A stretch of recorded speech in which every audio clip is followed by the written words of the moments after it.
I had you, uh, do some preliminary stuff. All right. So how's it going, man?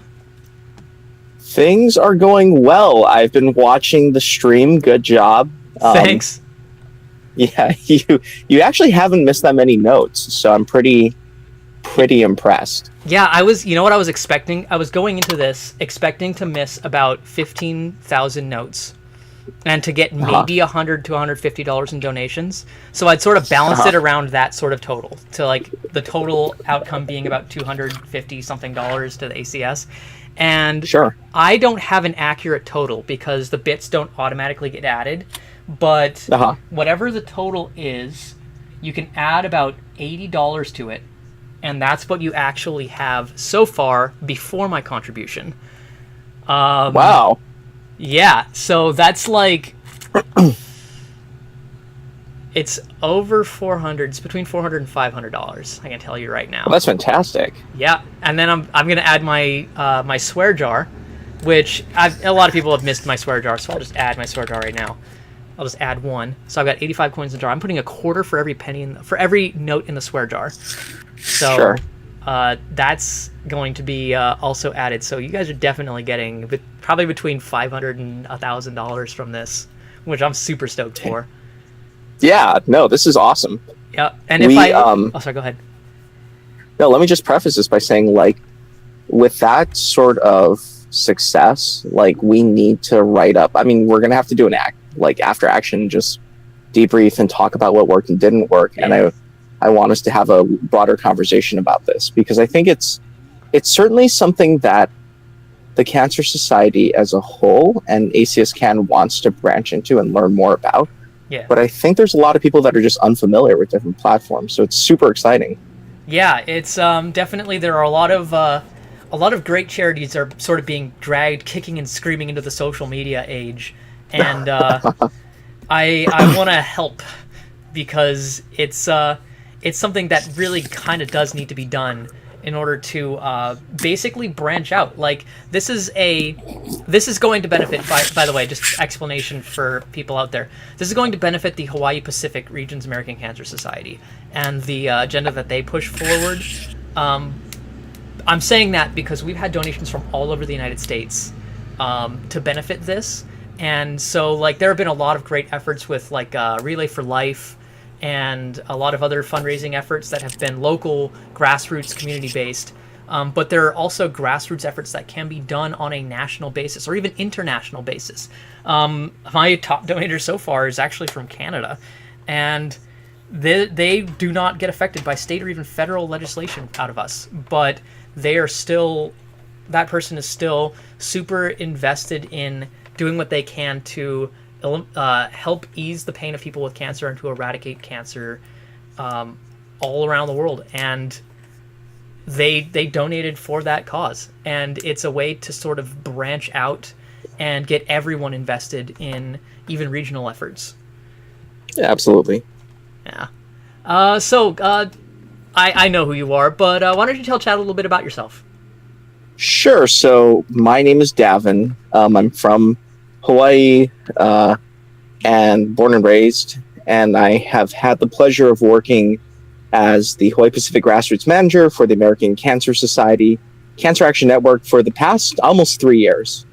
So it has been just a great opportunity and a chance to really engage and with other volunteers and with community members and partners to figure out how we can reduce the incidence of cancer in Hawaii and across the nation. Okay.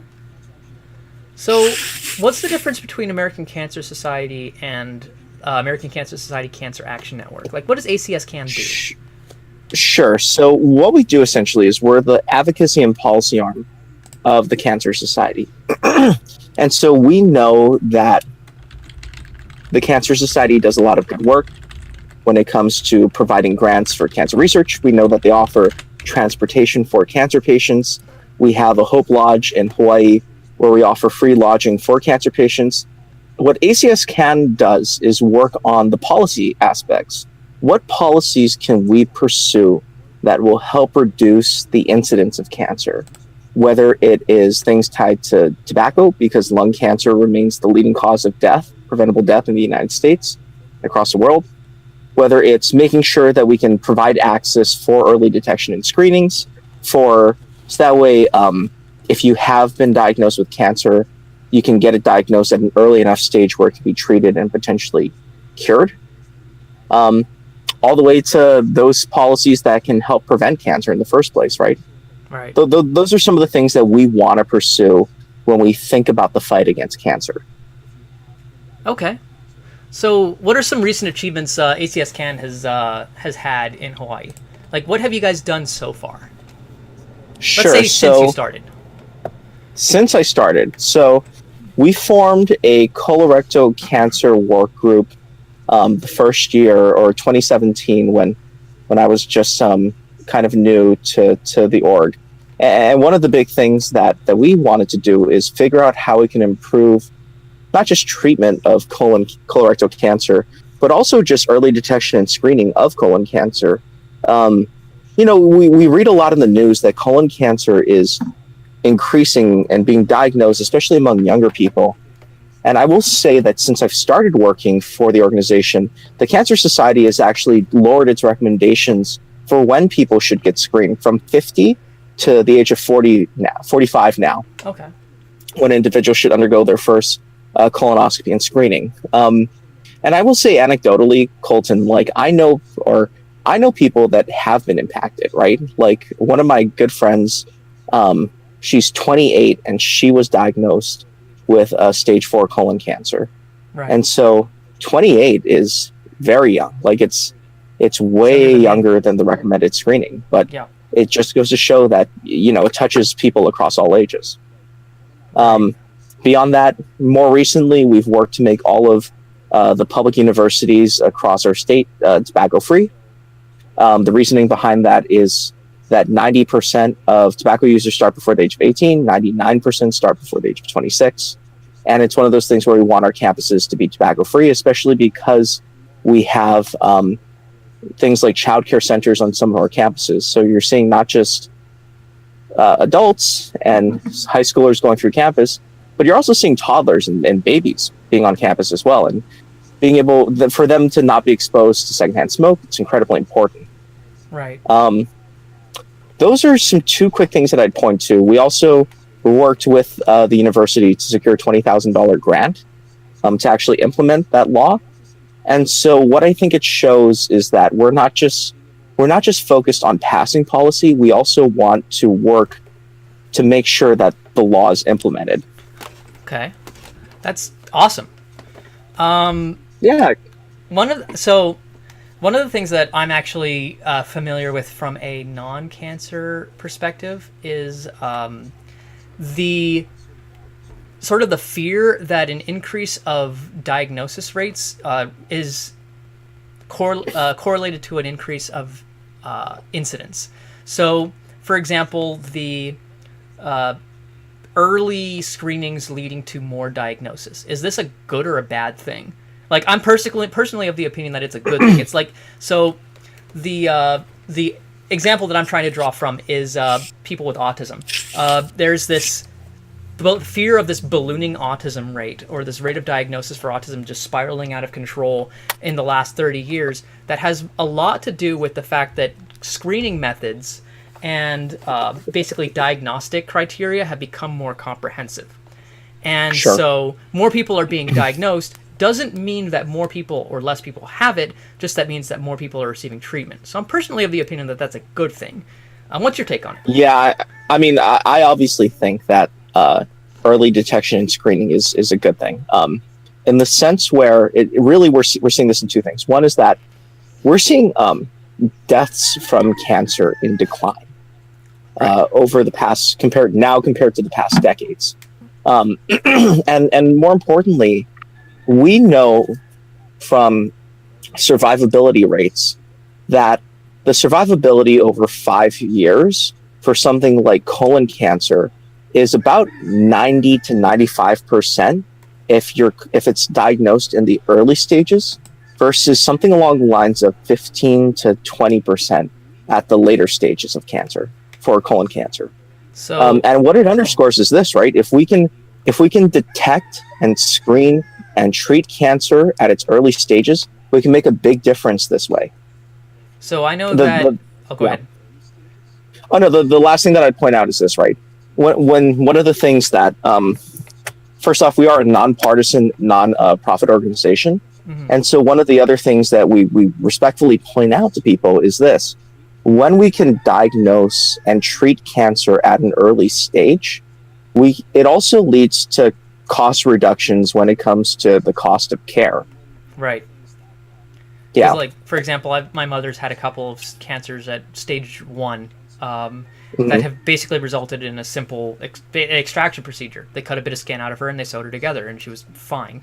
They did a follow-up. They didn't find any cancer. It was great.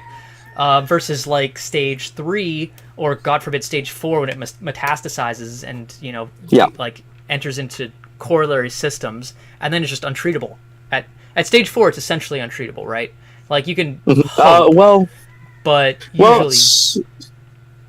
So what I will say is this, right? Like, stage 4 is... It people often associate it with a terminal diagnosis, and it is by no means to be taken lightly, but it also, I mean, again, due to advances in treatment, we are seeing certainly people survive even stage 4 diagnoses.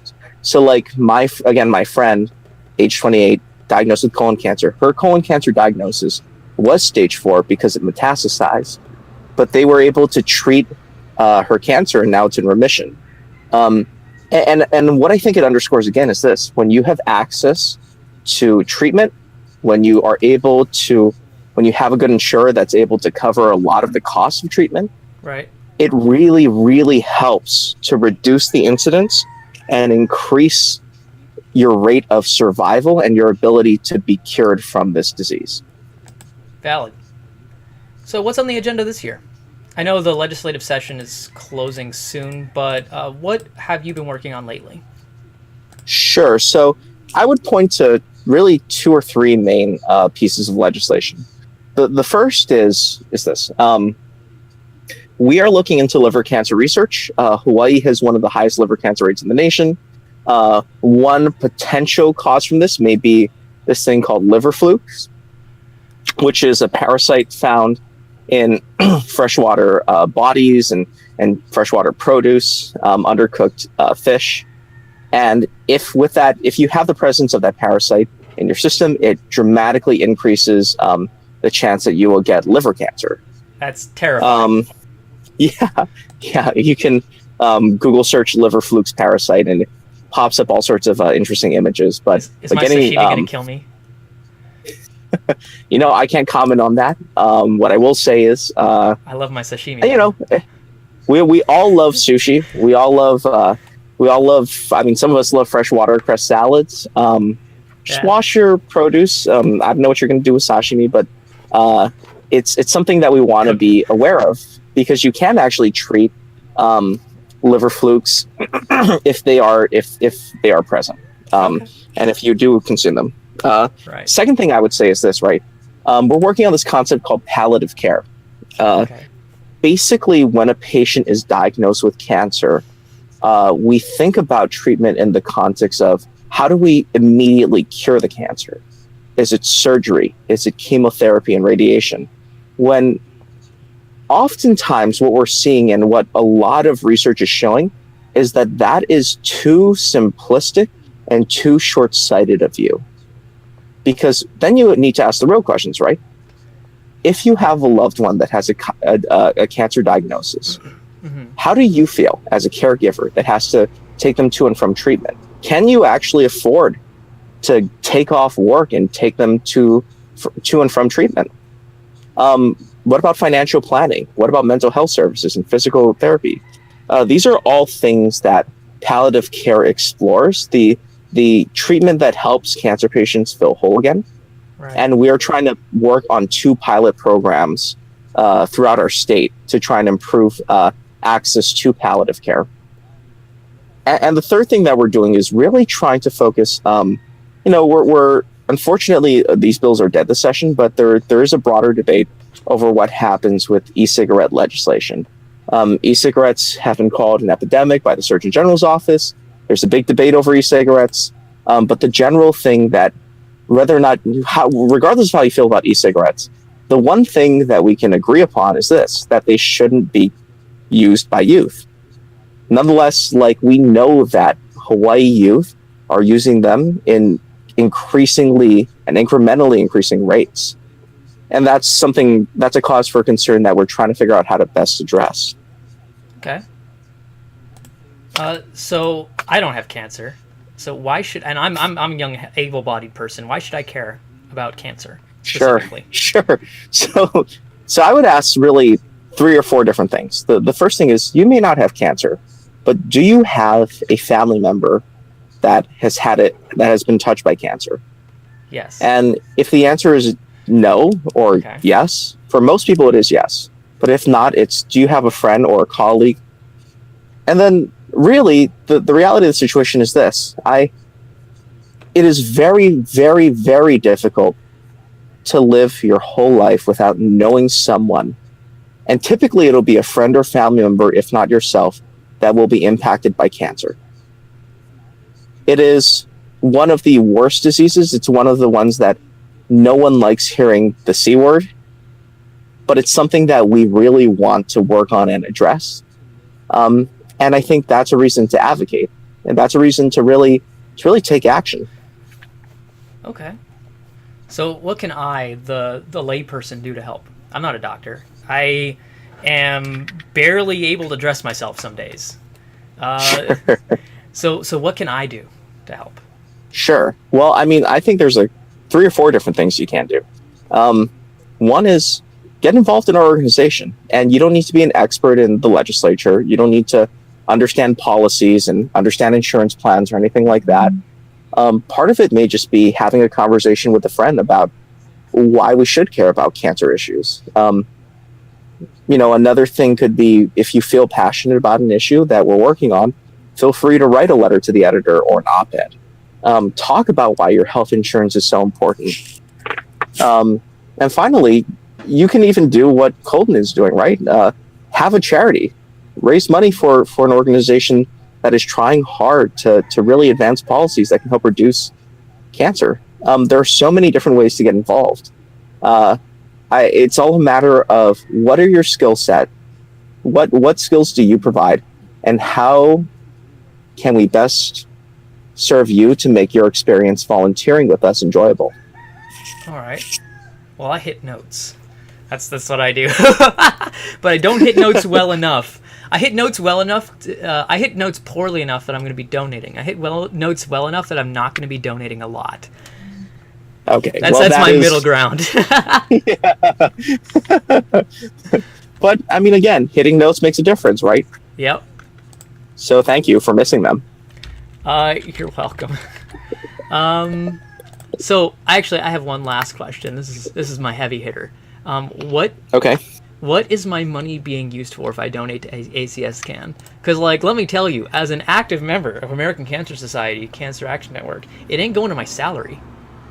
No, what's up, dude? What the fuck? So what I will say is this, right? Well, let me ask you this. You already know that we fly down. I mean, Hawaii's a chain of islands, right? Yeah, it is. And part of this may surprise folks, but Hawaii, bunch of islands. And we make it a point to have representation from most of, at least four of our Hawaiian islands. And that means that we need resources to fly people down and to prep these people for advocacy, and really meeting with their legislators that are also from these islands. It maximizes our impact. At the federal level, I will tell you that at times we need to fly advocates to DC.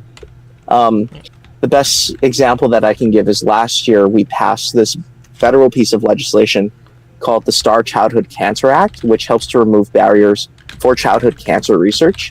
And we actually flew some childhood cancer survivors to DC to meet with key members of Congress to have a conversation about why these barriers need to be removed and why childhood cancer is so, why we need to improve access and research for it. So those are some of the ways that we really utilize your dollars. What I can tell you is this. your dollars that are donated in Hawaii for ACS CAN Hawaii Pacific will Somebody certainly Corrupted Husky just followed. Thank you, Corrupted Husky, for the follow. They also just notified me that one of the biggest Clone Hero streamers is just added everyone in their Discord server, which has like a couple thousand people in it, and so cool. we should expect viewers. So we might have a great. busier AMA than I thought. Yeah, so I mean, what I'll say is this then, okay? Like, I know from running operations in our state and helping to run operations in our state, that the dollars that we donate and the dollars that we fundraise for are used directly to help improve our state operations.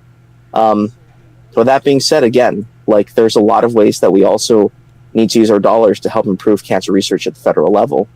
And what I would also ask is this, right? Do you know who the number one funder is of cancer research in the United States? It's universities. Universities. It's a good guess. And it's not entirely inaccurate, but where do the universities get their funding from? Where does the medical school or the Cancer Research Center get their funding from? The government. Yeah. Federal government is the largest funder of cancer research in the nation. Okay. Yeah. So we got to make the government give us money. We got to shake them down. I mean, I wouldn't put it exactly like that, but sure, that's an interpretation. All right. You hear that? On Saturday, we grab our torches and pitchforks and we go to the Capitol. Wait.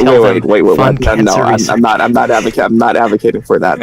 But what I will say is, I'm more than happy to take any questions right now and see what sort of questions folks may have about what we do, or even just about topics related to cancer.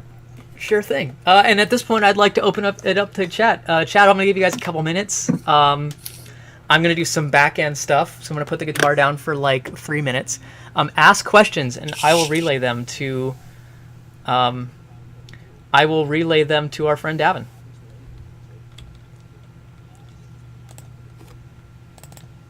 So, does anyone have any questions out there?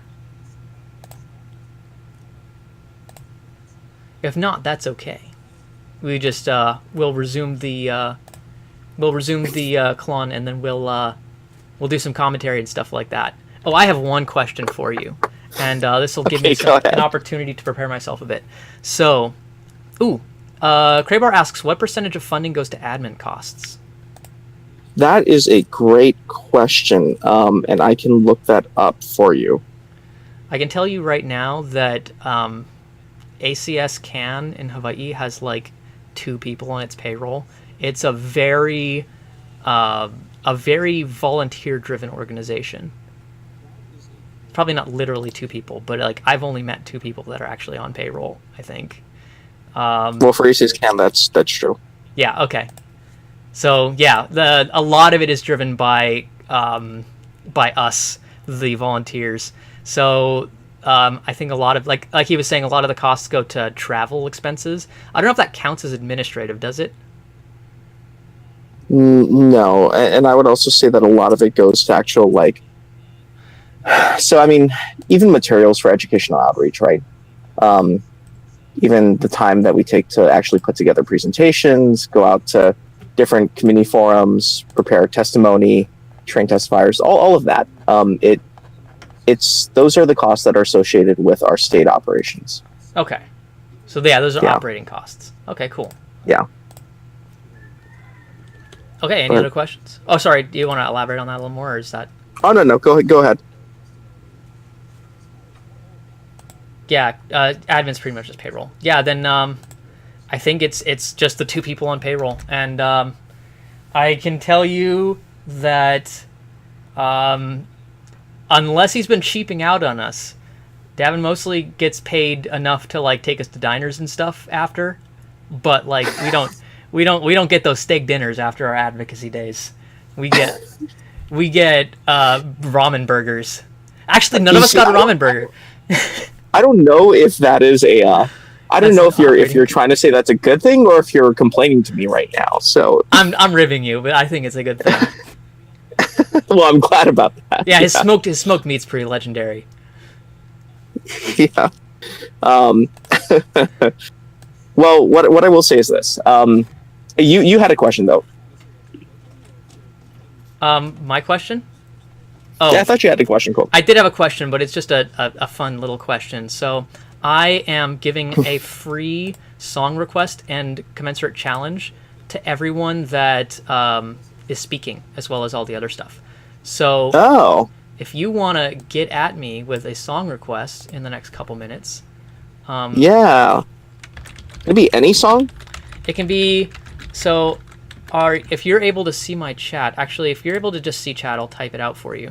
There's a command that will. Bleach Drinker 9 asks, "Do you know about building a PC?" That's a little bit unrelated, but you can get that question. I actually do. I'm not as well versed in it. So like the first PC that I built didn't even have an AGP card slot, which should tell you a little bit about how long ago that was. Right. Yeah. Hope that was informative. Yeah, actually, it kind of was. Yeah. All right, we got any other requests out there? So the song list has the list of all the songs right there. It's about 6,500 songs, and if you don't see the song there, you can Control F to find it. You can also check on chorus.fightthe.pw, and if it's there, it's there. If it's not, out of luck, pick something else. And then the challenges that you can add to that are right there. I need help. I don't have thermal paste. Can I use Gorilla Glue instead? I don't. I mean, first off, like we should have a caveat, right? Like, I don't think so. You know. I'm pretty sure you can't. I think you are being memed on. I would not. That's my personal take. Yeah, I would probably pass on that too. But good question. Keep them coming. Does anyone have any questions that are related to cancer or to the American Cancer Society? Or just computer hardware. Yeah, or computer hardware.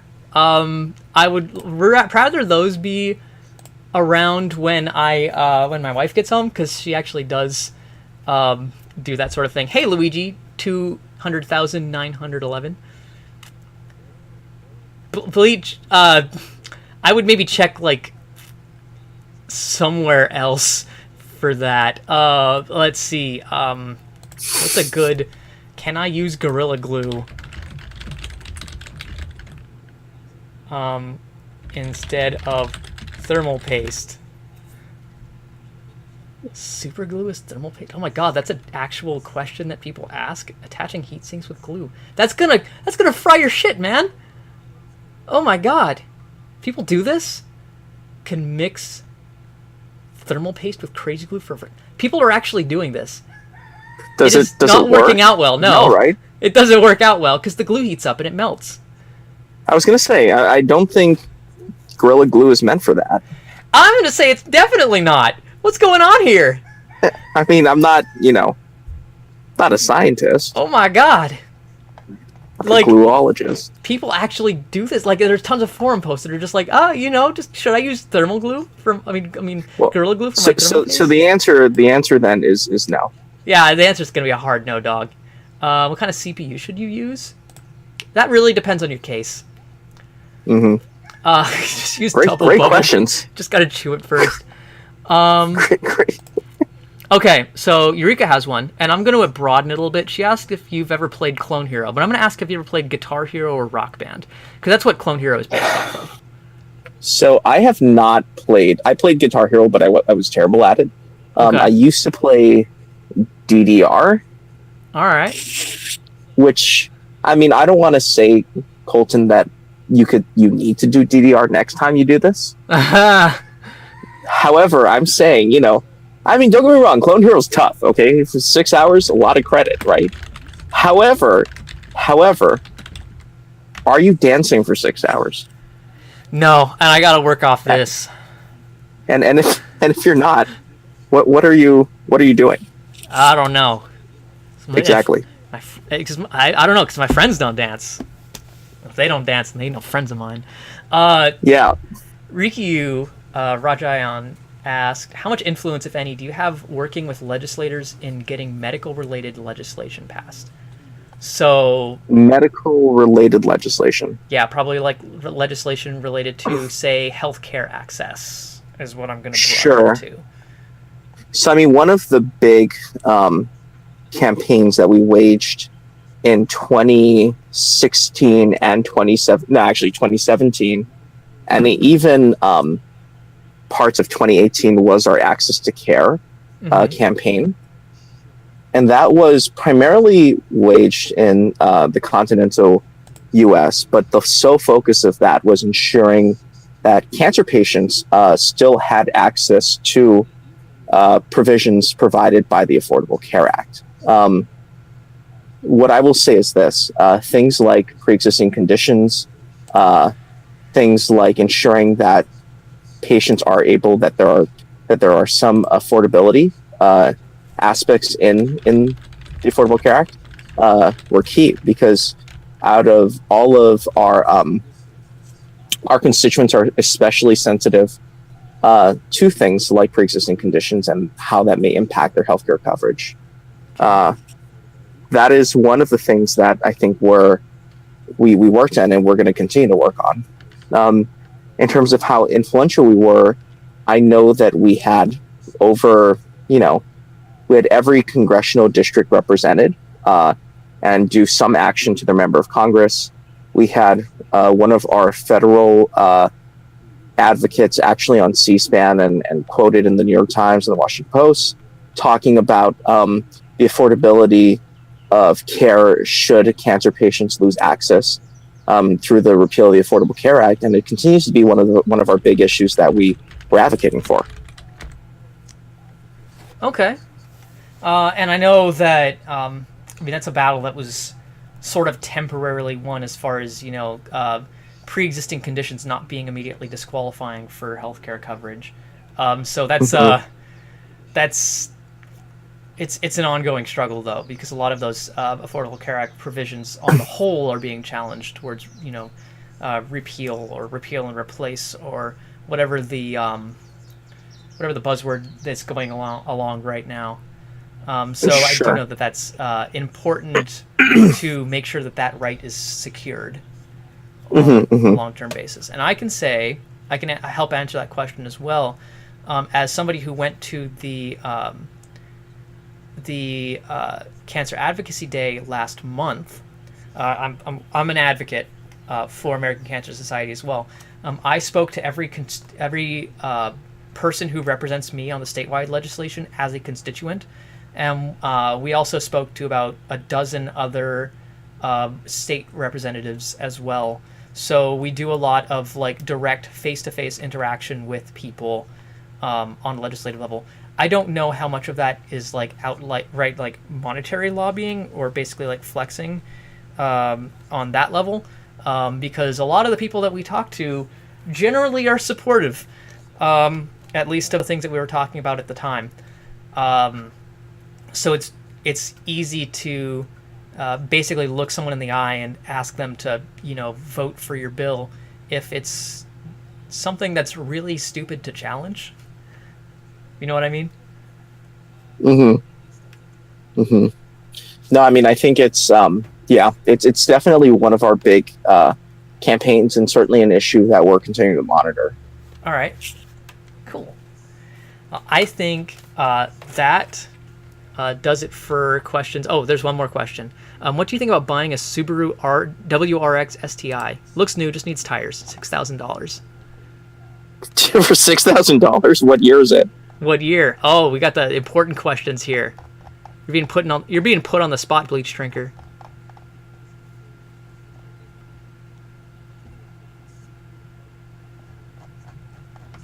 All right. Well, while we figure out the answer to that, I'm going to return to playing some Clone Hero. Our next, Okay. I have one. So you have your song request and challenge, by the way. I'll give you some time to figure out what those are going to be. So I wanted to be Dropkick Murphys. I'm shipping up to Boston. Shipping up to Boston. Okay. What would you like? How would you like me to play that? The challenges are, quickly? huh? I quickly? Oh, so like 200% speed. Yeah.